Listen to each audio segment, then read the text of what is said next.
Today on Rappler, a warrant of arrest out for U.S. Marine Joseph Scott Pemberton. China snubs a deadline to respond to the Philippines' historic case before an international court on the South China Sea. And the Sydney Cafe siege is over, with the gunman and 2 hostages dead.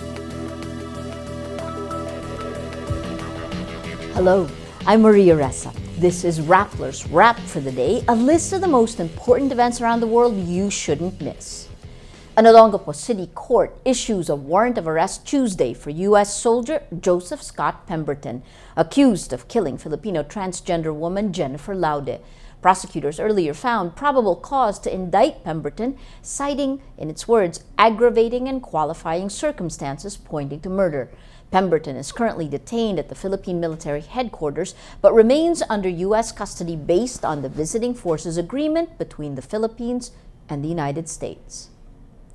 China ignores a December 15 deadline to respond to the Philippines' historic arbitration case on the South China Sea or the West Philippine Sea filed before an international court.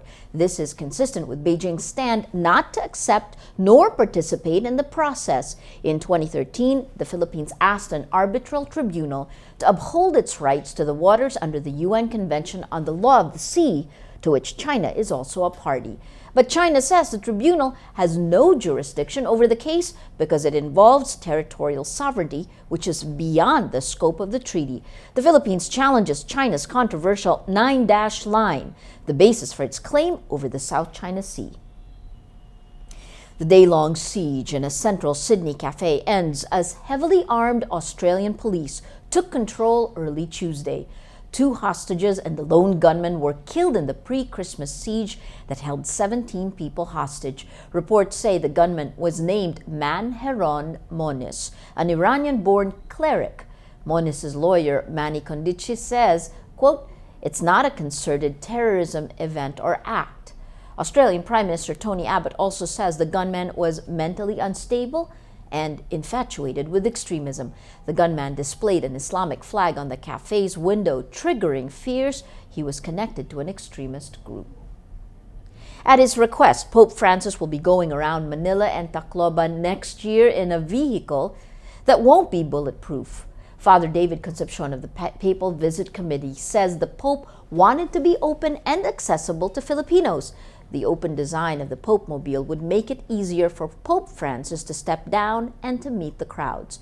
The design would also leave the Pope exposed to security risks and the elements, but Concepcion says this was meant to represent the vulnerability of the Church and show its solidarity with the faithful.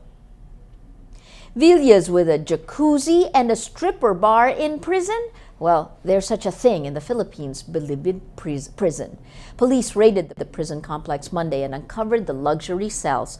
Justice Secretary Leila de Lima says police found illegal drug methamphetamine, better known as shabu, some cash, inflatable sex dolls, a stripper bar, and a jacuzzi spread across 20 air-conditioned villas.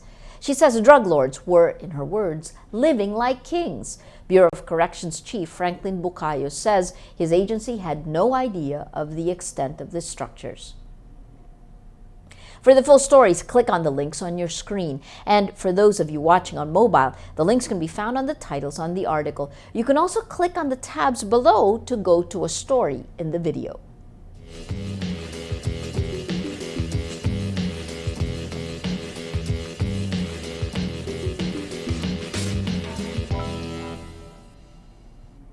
Every story on Rappler has a mood meter which gives you 8 emotions to choose from.